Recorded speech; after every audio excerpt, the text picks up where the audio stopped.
let's build a 6-to-1 drop loop crevasse rescue system and also talk about a few contingencies to which this system can be adapted.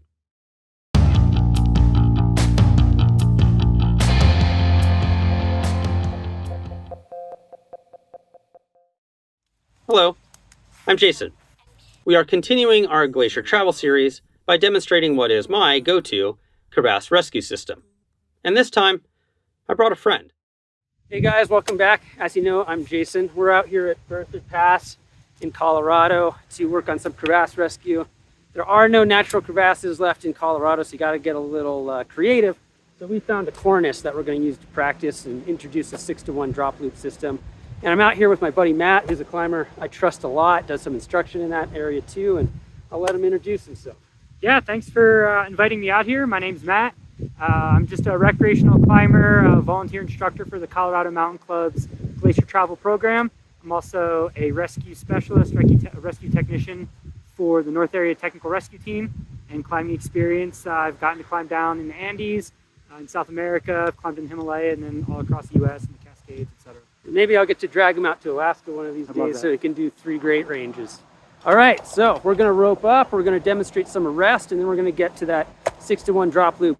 There are a lot of different systems we could use, but hopefully by talking about how this system is flexible enough to adapt to some contingencies, you'll see why I like this as a base system that is robust enough to work if we are all alone on a far-off peak, or can be skinny down to work when we have more help or don't need as much mechanical advantage. The first thing we need to do is arrest the fall. If that's on a 2-person team, it could be very, very hard. Here's a clip of what is actually a 4-person team. I'll drop a link below. You can see that the second climber would not have been able to arrest the fall at all. The third climber actually arrests, but only after the weight of the 4th climber helps out. This is why I strongly prefer 3-person teams or even 4 people on a rope rather than 2-person teams. But regardless, the arrest mechanics are the same.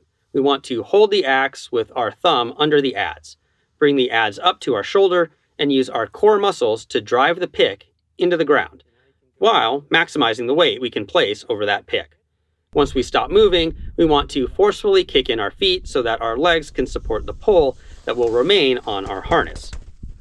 Secure feet are key because if it is a 2-person team, we need to build our initial anchor while holding arrest all on our own, which is what we'll demonstrate as it's harder. With a 3-person team, then one person can stay in arrest while the other comes to build the anchor.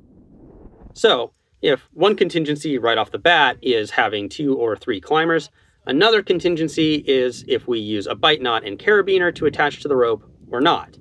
Here's why.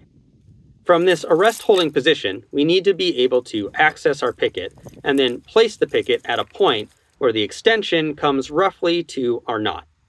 A mid-clipped vertical picket is my go-to, but you can go back and look at one of our snow anchor videos to see that a top-clipped picket is the weakest, a mid-clipped vertical picket is stronger, and a T-slot picket is the strongest of these 3 options, but each of those takes progressively longer to set up. We can clip our picket extension to our bite knot with a locking carabiner and slowly come up, transferring the load to the anchor. In this situation, we are the backup and need to be prepared to arrest should the anchor start to fail. If we do not have a bite knot, then we need to apply a friction hitch to the load strand in order to transfer the load. Then we need to reattach the rope to the anchor, here using a clove hitch, so that the person in the crevasse isn't only on the friction hitch. Remember this particular contingency when, in our next video, we talk about roping up for glacier travel. At this point, we need to make sure our anchor can support the hauling and potential weight of a second person if we have to rappel. So we will typically add a second picket. That means we need some ability to extend away from the first picket. We can add a friction hitch, come out of our original bite knot, and take off a few coils one at a time so that they don't tangle, like we see they do when we pull off all the loops together. We want to make sure that we're thinking about quadrants so that no one picket is impacting the snow integrity of the other picket.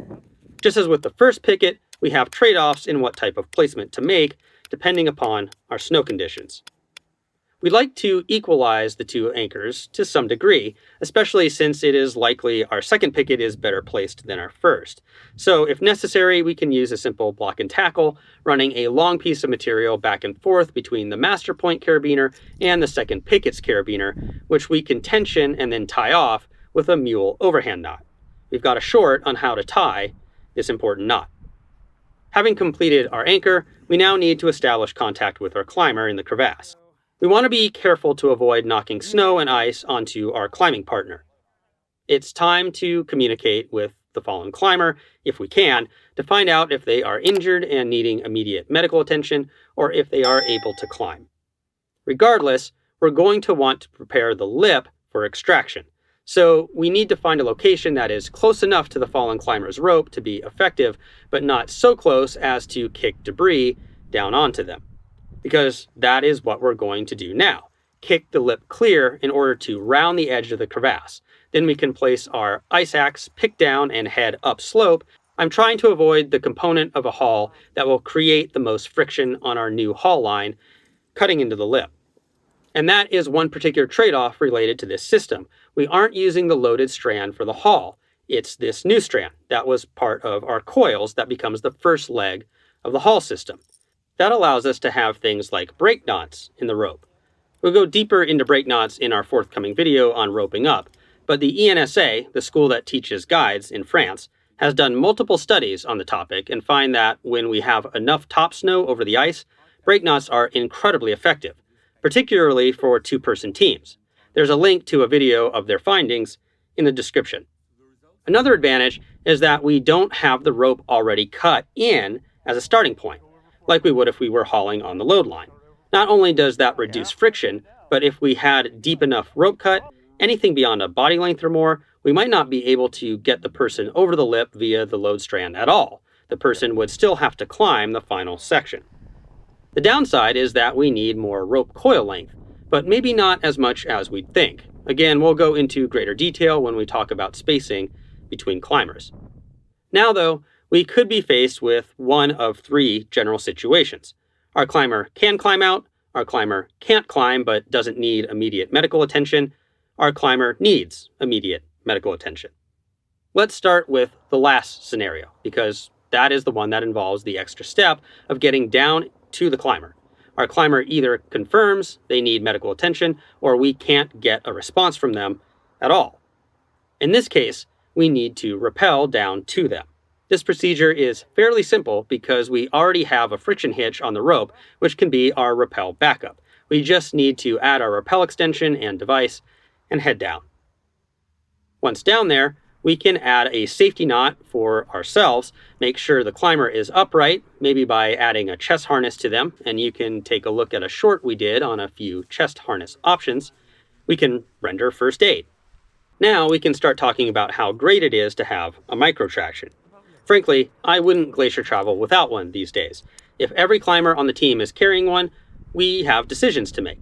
We have the option to use the fallen climbers, as that will allow us to add our own later in the system, having two pulleys, which will reduce friction. We may also want to clip the teeth capture out of the way, but we will still want to always orient the teeth correctly on the side of the line that we will be hauling from. The wrong bump could snap the teeth back onto the rope.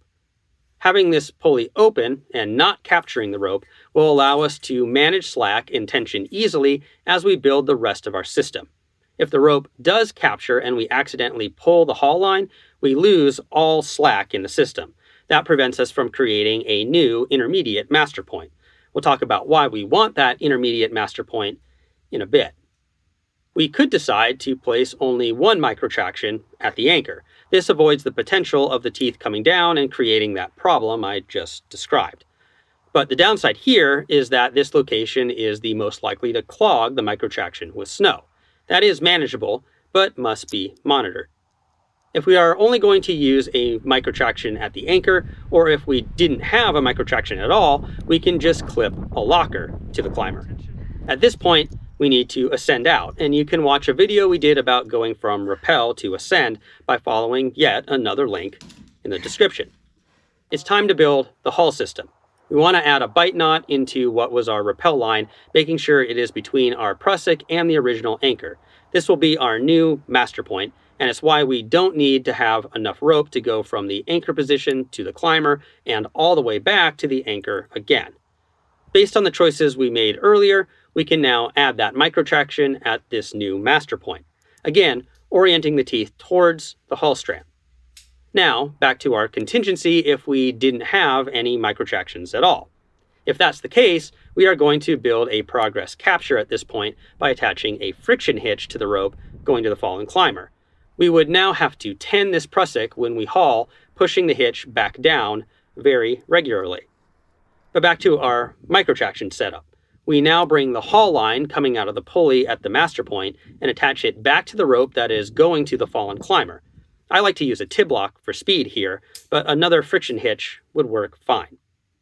We now have another choice to make. Our friction hitch that we have used to tether ourselves to the system can run from the new master point down to the crevasse lip unimpeded, but it's on the load strand, so we may want to attach a new friction hitch outside of the hull system. If nothing goes wrong from here on out, changing friction hitches would just be an extra step. But if we get more rope cut or need to rappel again, we will have to change it anyway, and now under the pressure of an added problem. The rope coming out from the carabiner on the tib lock is the final haul line. What we've done is build a 3-to-1 or Z pulley on the back of a 2-to-1 or drop loop for a combined 6-to-1 haul system, meaning that we are getting 6 times mechanical advantage minus all the points of friction in the system. But what it also means is that for every 6 meters of haul line we pull, the climber is only going to be raised 1 meter. So we are likely going to have to reset the system several times. That means pushing this tib lock down to the crevasse lip again as needed. Periodically, we are also going to go over to the original loaded strand, which now has slack in it, and take out that slack by adding in a big bite knot. That is the catastrophe backup for the entire haul system. What we just did with the scenario of a climber that cannot assist or who needs immediate medical attention is the most complicated of our 3 scenarios. But what if the fallen climber is not able to help extract themselves, but they don't need immediate medical attention? In this case, we are going to do everything we just did minus the rappel to provide aid. So we aren't down in the crevasse to clip them into that initial microtraction. Instead, from the crevasse lip, after we are done preparing that lip, we are going to lower that microtraction on a locker to them, making sure the teeth are locked up off of the rope, but oriented correctly. They can clip it to their own belay loop. Or again, we could just lower a carabiner. If the rope length is a concern, which it shouldn't be if we've measured out our coil lengths correctly, we can actually clip a runner from the microtraction's carabiner to another locker, and we have them clip to that free locker themselves.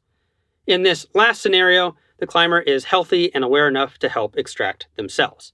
They could actually potentially truly climb if the terrain slope allows them to do so. In this last circumstance, it may be possible to only build the 2-to-1 system, sending a microtraction down with the teeth locked on the rope this time as the progress capture. We help haul as the climber climbs. It's a fancy belay. Besides being far faster to set up due to so many fewer steps, this has more significant advantages. The climber is moving rather than slowly freezing while sitting passively in a crevasse. And the climber is an active agent in their own rescue, which can do wonders for a person's psychological state, both during and after a traumatic incident. The 6-to-1 drop loop system is designed to be flexible enough to be viable when we only need part of the system, like our last scenario, but also robust enough to be effective when we are out alone in the far reaches with no one else around to help out. In more heavily trafficked areas, there are other solutions that are faster, such as a straight 3-to-1 on the original load strand, but it can generate a lot of friction that may need to be overcome with a lot of people contributing muscle. You're just doing a 3? Back to last week's video then. If my team only has time to train on one system, the flexibility and robustness, even if overkill for some situations, is why I usually default to the 6-to-1 drop loop as my go-to. Have you or a teammate ever fallen in a crevasse? Did you need to haul? Let us know in the comments. Thanks for watching this video. Please like, subscribe, and share if you want to support us. For more information, you can go to our website at www.shortguysbetaworks.com.